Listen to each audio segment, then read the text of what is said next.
So it's very easy to pick up the Bible and think it's one book. Mm-hmm. And it's not. And so we read it, if we think it's one book, we read it very flatly. Yeah. So, and that's what people say when they say, well, I just read the Bible literally. The problem says it. Yeah, that settles it. That settles it. Yeah, whatever. And the problem with that, of course, is that you would never do that in a Barnes & Noble bookstore, right? You would never do that in a college library. But we come to the Bible and we think all of that goes out the window, and it's just literally all it is God's words and God's approval of the kinds of things that God's after. And you realize, no, that's not how this is working. Instead, you've got poetry, which you understand differently than apocalypse, which you understand differently than prophecy, which you understand differently than history. And so the very damaging thing that we often do is we have a view of the Bible that prevents us from ever really engaging with it honestly. And when we engage with it, we've been taught that the best way to engage with it is literal. Yeah. And so everything that happened, no matter what kind of literature it's found in, actually happened the way it's described. Example. Oh, I mean, goodness.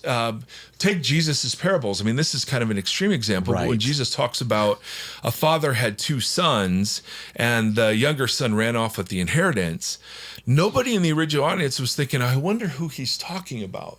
Everyone knew the parabolic form. Just if I said to you, hey, two guys walked into a bar. Yeah. Right. You would not be looking for the bar.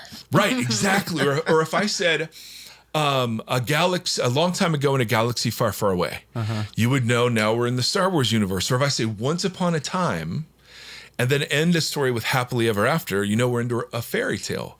So we do this automatically, right? If I say the Lord is my shepherd and I shall not want, you know I've just quoted poetry. If I say for God so loved the world, he gave his one and only son, now we're reading gospel. And so there are genre clues all over the Bible. We've just never been taught to sort of look for them. And so it comes to us as this kind of flattened non-library of books that when you turn, so I argue you shouldn't take the Bible literally, you should take it literarily. Where it's supposed to be taken literally, we take it literally. Right? When Luke says, well, it was the 7th year of this person's reign over here and they went to this space, I take that literally.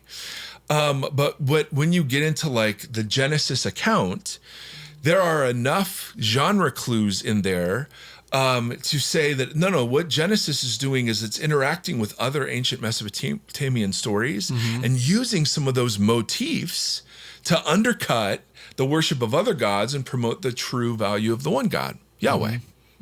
Does that make sense?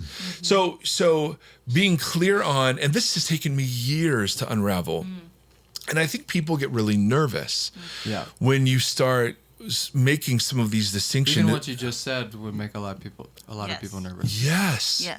If the creation story didn't happen exactly like it's written twice, right? Then the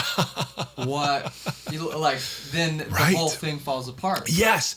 And Chris, that's such a good point. And we've presented part of the golden tablet view is if there's anything wrong with any part of it, the whole thing needs to be thrown out. And that's just not how ancient writers would have looked at the work they were doing. Yeah. So ancient writers had far different understandings of what counted as history, what counted as biography, what the stylized ways that they would recount military history, for instance. When you read about the Israelites conquering and wiping out every man, woman, and child of this tribe, and then literally several verses later it says, and there were still people of that tribe in the land with them. This is what ancient peoples did. Yeah. Now, see, to me, none of this threatens the beauty of the Bible, because if we allow the Bible to speak for itself, it becomes far more compelling. See, the messiness is one of the reasons why I actually trust it. Right? So when you're looking at the gospel accounts and you have one gospel saying, well, no, there were 2 lepers at the gate. Yeah. And then there was another gospel that said, no, it was just 1 leper. And there could have been 2. And he only mentioned when I got it, but I don't have to force it, because the fact that there are minor variations in the story they tell actually shows they weren't colluding.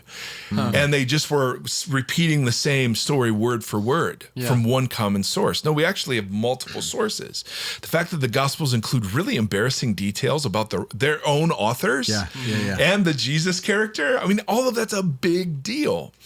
And the reason it's a big deal is even the most skeptical historians will grant the historicity of something called the criterion of embarrassment, which means the more embarrassing a story is to its authors or to its subject, the more likely it is to be true, because you would not include it. Interesting. And so you have so many embarrassing details in the Gospels, Right. where Jesus is misunderstood. He's called demon possessed. They actually call him illegitimate in John 8 and in Mark 6. They actually refer to like his birth under questionable circumstances. So why would you invent the virgin birth Right. if that was going to cloud the ministry of Jesus? Even 200 years later, we have a reference from an anti-Christian writer who says that Mary had an affair with a Roman soldier. Like, that's how common that thing was. And some would argue, well, no, the virgin birth was invented to cover that.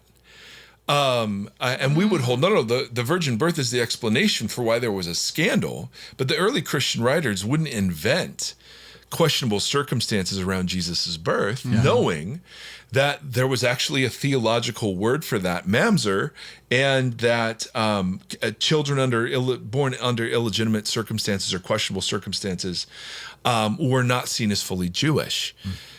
So you have this beautifully, wonderfully human book, and its humanness does not threaten the fact that God works in and through it. Yeah. In the same way that we would all say, God works through me, and I'm as jacked up as anybody else.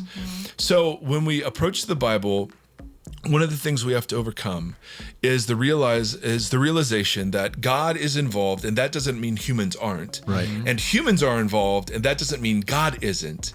But God has actually arranged, without overriding the personalities or the worldviews of the writers, to have exactly what he wants us to have, to cultivate the kind of faith he wants us to embody.